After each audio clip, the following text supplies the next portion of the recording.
103일 만에 대통령실이 인적 쇄신에 나섰습니다. 정책수석과 홍보수석이 등장을 했습니다.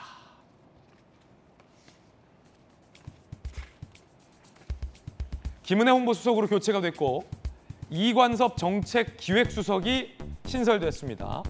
이 실장 6수석 체제로 개편이 됐습니다. 김은혜 홍보수석 같은 경우는 지난 대선 기간에도 공보단장인가요? 홍보의 책임자를 맡아서 소위 고생한 바 있습니다. 최근 경기도지사 선거에서 굉장히 아까운 표차, 아깝다고 하면 김동연 지사에게는 좀 죄송했군요. 아깝다라는 표현보다는 뭐라고 해야 될까요? 최소 표차. 최소 표차, 간발의 표차로 패배한 바 있습니다. 김동연 지사와의 패배 이후에 사실상 수면 아래에 있었는데 홍보수석으로 발탁된 겁니다. 이야기 들어보시죠. 보다 낮은 자세로 국민 여러분의 기대와 바람을 가감없이 전달하고 윤석열 대통령의 국정 철학을 제대로 잘 전하는 가교 역할을 열심히 하겠습니다. 부족한 부분은 언제든 꾸짖어 주시기 바랍니다. 고맙습니다. 당초 기치로 내건 공정과 상식이 지켜지고 국민 통합을 이룩할 수 있는 그런 정부가 되도록 최선의 노력을 다할 생각입니다. 작은 결정을 할 때도 작은 생선을 구울 때처럼 섬세하고 신중한 자세로 정책들을 돌봐보겠다는. 김병민 전 대변인님, 예. 지난 대선 때 사실은 김은혜 공보단장, 김병민 대변인 요 콤비 조합이 상당히 괜찮았다. 네. 이런 평이었어요. 김은혜 공보단장 일 잘해요. 눈빛만 봐도 윤석열 대통령이 무슨 생각하는지 잘 알고. 그러니까 그 실제로 아마 인수위원회 대변인하고 중간에 경기지사 출마를 하면서 이제 나가지 않았습니까? 그러지 않고 끝까지 아마 있었으면은 대통령실 당선인 대변인. 당선인 그 인수위 시절에 당선인 대변인을 그렇죠. 하다가 경기지사 선거에 출마를 위해 이제 중간에 중도 사퇴라고 나갔는데 맞아요. 만약 끝까지 대통령실 뭐 국회의원 신분에 대통령실에 있기는 어려웠을 겁니다.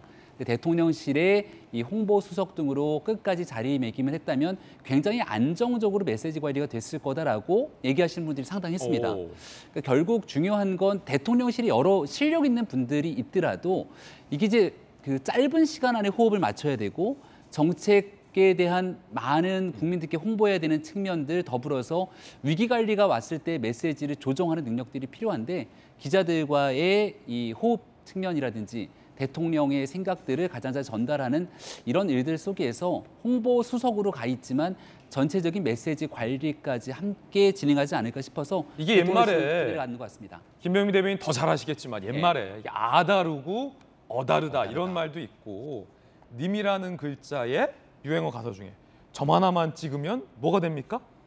남이 돼버리잖아요. 이게 굉장히 작은 차이인데 받아들이는 국민들 입장에서는 작은 점 하나 차이가 굉장히 크게 느껴질 수 있는데 그런 메시지의 뉘앙스 차이, 어떤 발표의 어떤 뉘앙스 차이가 바로 홍보수석이나 대변인이 신경 써야 할 부분이잖아요. 그러니까 지난 대통령 선거 때를 기억해 보면 부정적인 뉴스들이 나가서 대응을 해야 될 때가 꽤 많습니다. 예. 그때 첫 번째 초기 대응이 어떻게 나가는지에 따라서 수습이 될 수도 있고 초기 대응이 나오는과 동시에 그 대응의 메시지 때문에 2차, 3차, 4차까지 문제가 더 커질 수 있거든요.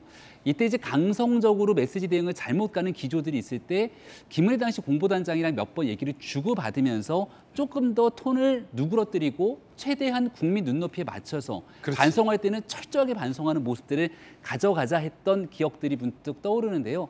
지금까지 나타났던 대통령실의 문제가 발생되고 그다음 대통령실의 해명이 더 큰 논란을 불러왔다면 적어도 이러한 문제들을 단칼에 막아낼 수 있는 실력 있는 역량들을 이제 좀 보여줄 때가 되지 않았는가 이렇게 기대를 좀 해봅니다. 예를 들어 김병민 전 대변인이 대선 기간 때 가장 많이 했던 일이기도 한데 대통령도 사람인지라 완벽할 수 없잖아요.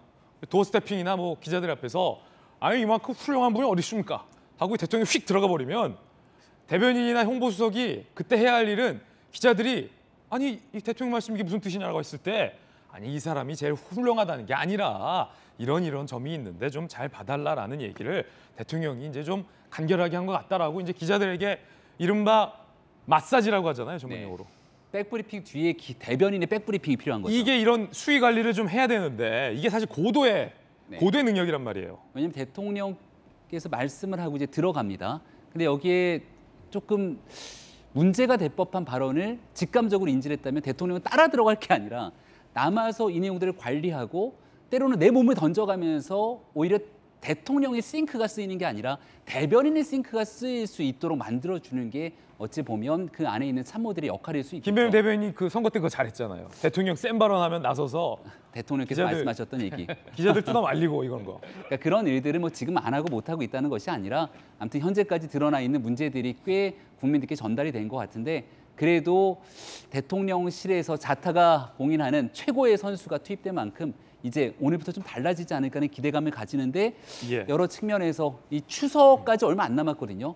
제가 바라보기에 추석에 있는 추석밥상머리의 민심 때 지금 낮은 지지율이 어느 정도 회복될 수만 있다면 예. 거기에서는 이제 김은혜 수석이 해야 될 역할들이 꽤나 막중할 거라 봅니다. 자, 그런데 김수현 교수님, 일각에서는 오늘 동아일보의 박재균 논설위의 칼럼을 보니까 홍보수석 한 명 바뀌었다고 크게 달라질 걸로 기대하면 안 된다.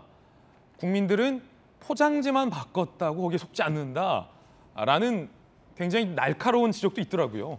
그렇죠. 사실 윤 대통령의 지지율이 너무 많이 빠지다 보니까 어쨌든 누군가는 이거에 대해서 책임이 있는 건데 사실 저는 두 가지 가능성을 생각했어요. 참모들이 정말 잘 못하고 있다. 감각도 없고 제대로 조언을 못하고 있다. 혹은 참모들은 조언을 잘 하고 있는데 대통령이 받아들이지 않는다. 두 가지 가능성을 생각해 볼 수가 있는데요. 사실 만약에 참모들이 무능해서라면 참모를 바꾸는 것이 굉장히 의미가 있죠. 그리고 대대적으로 이렇게 개편을 해서 좀 더 이야기를 듣고 조언을 듣고 좋은 조언을 할 수 있는 사람을 쓰는 게 의미가 있는데 만약에 아무리 사람을 바꿔도 윤 대통령께서 그 조언들을 받아들이지 않는다면 지지율이 오르기가 어렵기 예. 때문에 인적 쇄신도 중요하지만 그만큼 또 윤 대통령이 많이 듣겠다라는 어떤 의지의 표명으로 이러한 인적 쇄신을 하고 있다면 앞으로 추석 전까지 김병민 박사님 말씀하신 것처럼 좀 지지율이 올라갈 수 있을 거라고 생각이 들어서 무엇보다도 듣는 자세가 인적 쇄신 못지않게 훨씬 중요하다는 말씀 드리고 싶습니다. 예, 일각에서는 뭐 너무 친윤을 등용하는 거 아니냐라는 비판도 있는데 근데 사실 홍보수석과 대통령, 대변인과 대통령은 손발을 많이 맞춰본 사람이 하는 게 좋습니다. 그래야 대통령이 생각하고 있는 걸 국민들에게 가장 성실하고 자상하게 설명을 해드릴 수 있기 때문에 대통령과 손발을 많이 맞춰본 김은혜 홍보수석에 대한 대통령실 안팎의 기대감이 그래서 큰 것 같다라는 생각도 듭니다.